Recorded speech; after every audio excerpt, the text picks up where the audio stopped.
Happy birthday, Sky. February 22nd, 1987. That would make you 37.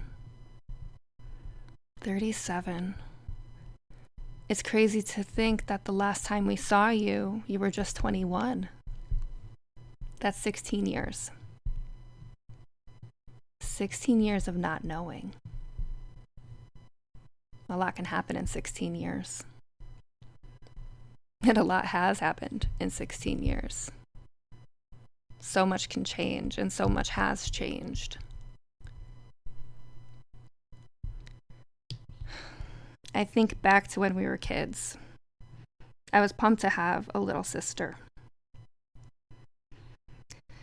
I was 4 years older, and I remember you must have been 1, maybe 2, and I felt like I was in charge of you. That I had to look after you sometimes. I remember I couldn't carry you for whatever reason, and I would drag you across the room by your ankles, all of us laughing. As a big sister would in a situation like that. Matt would join in. I feel like Matt would try to pull me by my ankles, and I would try to pull you, and it would just be a line of us just playing and just doing what siblings would do. I remember being jealous. You were 4 years younger, and I remember having to go to school while you and Mom would go out for Friendly's breakfasts. And I was always like, why didn't we do that? I never got to do that. But it was a different time. 4 years can make for different parents, make for a different childhood. And everybody loved you. You were easy. You never put up a fight. You always went along with the flow. I remember dinner times or any time the family would eat. Matt never ate anything. I was super picky, but not nearly as bad as Matt. But you Sky, you would eat everything. And it was so easy for my parents, comparatively. You were just always smiling. You seemed to be everybody's favorite. You were the quiet one, shy. But you had your few neighborhood friends. You had strong boundaries, too. Which sometimes was great, but sometimes it alienated you. You had your own interests, and you stuck with them. They were different and misunderstood, but you didn't care. You just did it. You were into it. You dove headfirst into something that you loved. As we got older, the 4-year difference felt like a lifetime sometimes.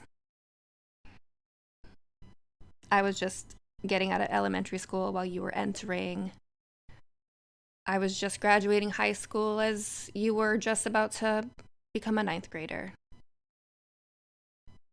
Sometimes it felt like as we got older, our lives barely overlapped.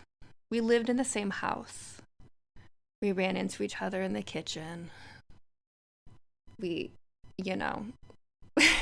shared bathrooms.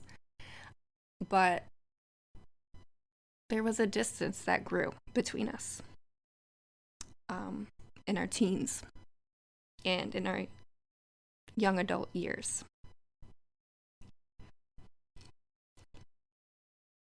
And that's something that just happens. I always thought that when I finished college and got a job, and you know, did the same, that eventually we would find each other as adults and be friends. That's what it looked like for my mom and her sisters. So I thought the same would happen for us. But just as we were becoming adults, things shifted so dramatically to a point that is unfathomable. On April 1st, 2008, Sky, you took a one-way ticket to Japan. You didn't tell anybody. And 16 years later, we still have no answers. Today, in 2024, you're 37. And yesterday, I got some news that's the most actionable thing that we're able to do in a very, very, very long time. The Southington Police, with the help of Interpol, was in communication with the Japanese government. And we were informed that in order to submit new DNA, we have to go to Japan. My mom and I have to physically go to Japan. And I got this news right before your birthday. If that isn't a sign, I don't know what is. So, for your 37th birthday, sometime in 2024, when I can iron out all the logistics, I think we're going to be able to do like one of the last most actionable things that we can do in your disappearance. And we can check the databases in Japan, check any Jane Does, check any other cold case files that they have access to, and maybe get some answers.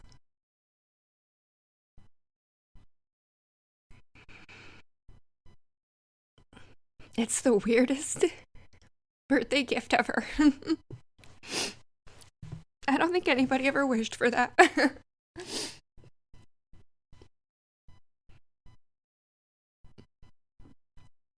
But this is good news.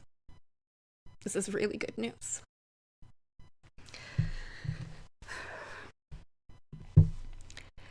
So, to everybody listening, this has been a very long time coming.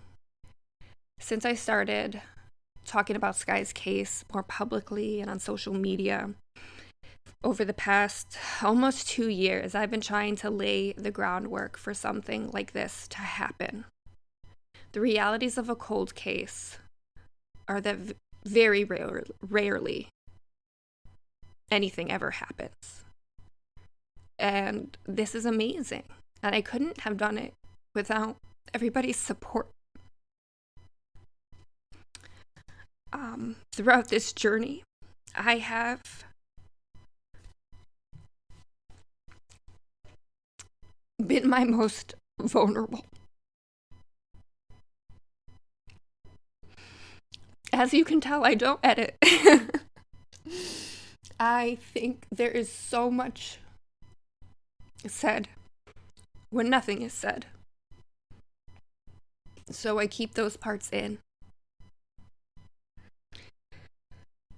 Because it's hard to really put into words what living with this kind of experience is like. Because sometimes there are no words for it. Sometimes it's just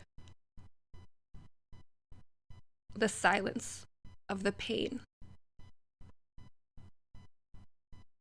that needs to be felt.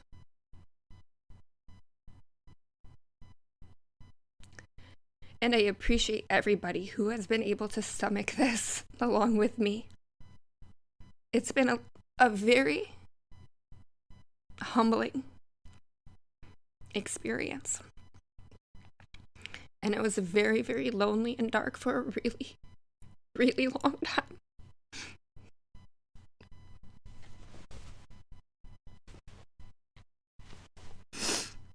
And even when we go to Japan,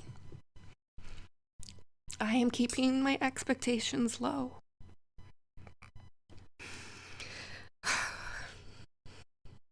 Mainly out of self-preservation.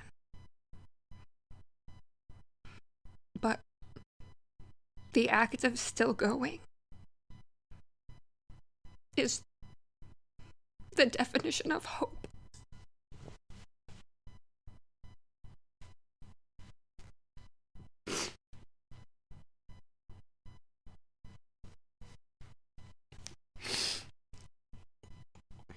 So I hope we can all celebrate Sky's birthday today and celebrate the next steps in Sky's case.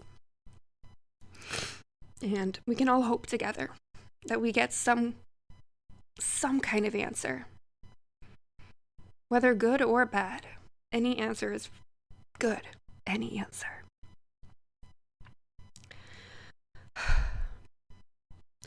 For those of you who have offered to donate, I have set up a GoFundMe. But I do not expect or demand anything from you. You've all done more than enough. But I do appreciate if you do or can. Over the next few weeks, I hope to get more information. I'm still waiting on a point of contact in Japan that will be provided to me from the Southington Police Department. And once I get that information, I can then hopefully lay out the logistics of how to get there and what we want to do while we're there. It also comes at a tricky time with my family. At this point, my grandmother is not doing well, and I'm not pushing my mom to go when she's not ready. I won't push her to go until all of her whatever she needs to complete is done, if you understand. And of course, when life happens, it all happens at once, and I will be moving across country during this time as well, so a lot is going on all at once. While it may be overwhelming, I have faith that everything will fall into place, because that's how it's supposed to happen. So, I don't want to cry anymore. I'm going to cry some happy tears from now on. And I'm going to spend the rest of my day with Sky in my thoughts. And I hope you do too. So, happy birthday, Sky.